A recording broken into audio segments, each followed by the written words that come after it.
Hi friends, welcome to my channel Ramayya tailor. నా పేరు రామయ్య అండి. ఈరోజు మీకు వీడియోలో అండి బ్లౌజ్ని కటింగ్ చేసే విధానం చూపిస్తానండి. అయితే ఫ్రెండ్స్, ఈ బ్లౌజ్కి వచ్చేసి బుట్ట చేతులు ఉన్నాయండి. బుట్ట కూడా మన పై బుట్ట అండి. ఈ ఫ్రెండ్స్ చూసినట్టయితే పైకి అనేది బుట్ట ఉంటుంది, ఇక్కడ వరకే ఉంటుంది. అయితే ఈ బ్లౌజ్ కటింగ్ చేసుకోవడానికి ముందుగా బుట్ట చేతులు కాబట్టి ముందు మనం బుట్ట చేతులు కటింగ్ చేసుకోవాలి. అంటే హ్యాండ్స్ కటింగ్ చేసుకునే విధానం ముందుగా కటింగ్ చేయాలండి. తర్వాతనే బ్యాక్ పార్ట్ని ఫ్రంట్ పార్ట్ని కటింగ్ చేయాలి. ముందుగా మనం బుట్ట చేతులు ఏ విధంగా కటింగ్ చేసుకోవాలో అనేది ఇప్పుడు మీకు నేను చూపిస్తానండి. ఫ్రెండ్స్, వీడియోని ఎక్కడ స్కిప్ చేయకుండా చూసినట్టయితే మీకు బుట్ట చేతులు కటింగ్ చేసే విధానం చాలా పర్ఫెక్ట్గా, చాలా నీట్గా నేను మీకు అర్థమయ్యేలా నేను చూపిస్తానండి. ఫ్రెండ్స్, కటింగ్ చేసే విధానం చూద్దాం. ఫ్రెండ్స్, మనం చూసినట్టయితే ఫ్రెండ్స్ ఇప్పుడు మనం ఇలా ఫోల్డ్ చేసుకోవాలండి.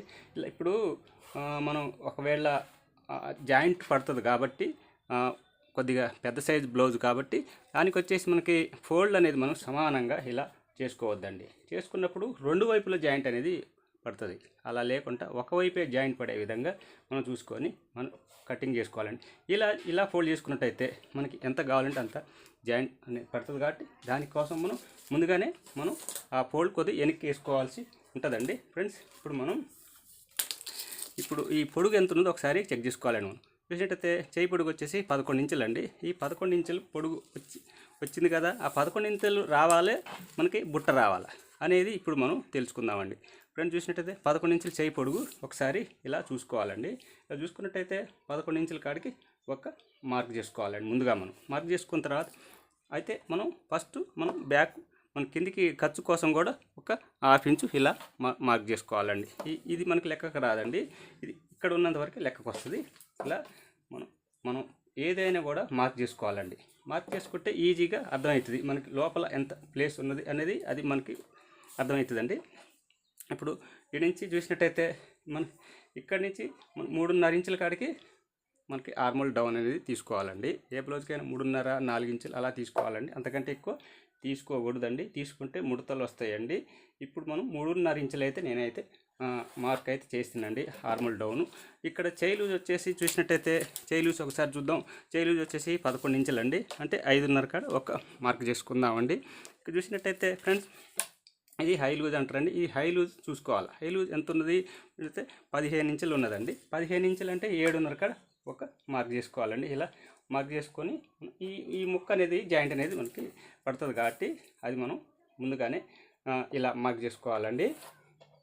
ఖర్చు కోసం కూడా ఈ విధంగా ఎంత కావాలనుకుంటే అంత మార్క్ చేసుకోవాలండి. ఇలాగా ఇప్పుడు మనకి బుట్ట అనేది రావాలి. బుట్ట రావాలి కాబట్టి మనకి ఎంత రావాలనేది ఇప్పుడు మనం చెక్ చేసుకుందాం. ఫ్రెండ్స్, మనం చూసినట్టయితే ఇప్పుడు మన నార్మల్ బ్లౌజ్కి ఏ విధంగా మనం కట్ చేసుకున్న హ్యాండ్స్ని ఆ విధంగా మార్క్ అయితే తీసుకున్నాం. మనం ఇప్పుడు ఇక్కడ నుంచి వచ్చేసి 3 ఇంచుల కాడికి ఒక మార్క్ చేసుకుందామండి. ఈ 3 ఇంచుల బుట్ట అనేది మనకి లేస్తుందండి. ఈ 3 ఇంచుల బుట్ట పెట్టుకున్నట్టయితే పర్ఫెక్ట్గా అనేది ఉంటుంది. కొంతమంది 2.5 పెట్టుకోవచ్చు, 2 ఇంచులు పెట్టుకోవచ్చు, లేదు 4 ఇంచులు కూడా పెట్టుకోవచ్చు. 4 ఇంచులు అంటే కొద్దిగా ఎక్కువ అవుతుంది. మనకి 3 ఇంచులు అయితే పర్ఫెక్ట్గా సరిపోతుందండి. ఇలా మార్క్ చేసుకోవాలండి బుట్ట చేతుల కోసం. చూసినట్టయితే ఈ విధంగా చూడండి, ఇక్కడి నుంచి ఇలా డౌన్ అనేది చేసుకోవాలండి. ఆర్మల్ని ఇలా కలిపేసుకోవాలండి. ఇప్పుడు బుట్ట చేతులు ఏ విధంగా కటింగ్ చేయాలనేది పర్ఫెక్ట్గా ఈజీగా మార్క్ చేసుకొని ఇప్పుడు మనం కటింగ్ చేద్దామండి.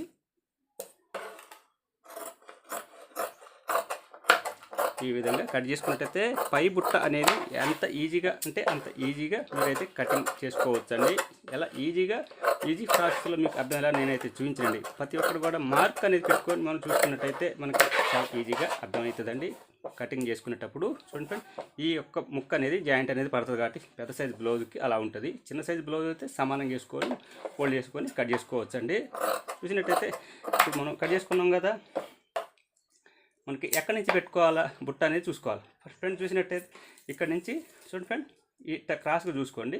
3 ఇంచుల కాడి నుంచి మనం బుట్ట అనేది మనం పెట్టుకోవాలండి. ఇలా ఇక్కడ టక్స్ పెట్టుకోవాలి. టక్స్ పెట్టుకుంటే ఏమవుతుంది, మనకి ఎక్కడి నుంచి పెట్టుకోవాలా, బ్యాక్ అయినా ఫ్రంట్ అయినా అనేది మనకి ఈజీగా అర్థమవుతుంది. ఇలా చిన్న టక్స్ పెట్టుకున్నట్టయితే ఎన్ని కుర్చీలు పెట్టుకోవాలా అనేది మనకి ఈజీగా అర్థమవుతుందండి. ఇలా పెట్టుకున్నప్పుడు కుట్టే వాళ్ళకి కూడా చాలా ఈజీగా, వర్కర్ కూడా చాలా ఈజీగా కుట్టేయగలుగుతారండి. చూడండి, ఈ బుట్ట అనేది చాలా ఈజీగా అర్థమవుతుందండి. ఇప్పుడు మనం చంకలోది కూడా తీసుకోవాలి ఫ్రంట్ పార్ట్కి. చూడండి, ఇక్కడి నుంచి చూడండి, ఇక్కడి నుంచి ఇలాగా ఇలా తీసుకోవాలండి. ఇలా ఒక హాఫ్ ఇంచు చంకలో ఇలా తీసి ఇక్కడ కలిపేసుకోవాలి. ఈ ఫ్రంట్ పార్ట్ కోసం కూడా మనం గుర్తు కోసం చిన్న టక్స్ పెట్టుకోవాలి. చంక కింద భాగంలో పెట్టుకుంటే పర్ఫెక్ట్గా మనకి బుట్ట చేతులు ఏ విధంగా కటింగ్ చేసుకోవాలనేది మీకు చాలా ఈజీగా అర్థమయ్యేలా నేను చూపించానండి ఫ్రెండ్స్.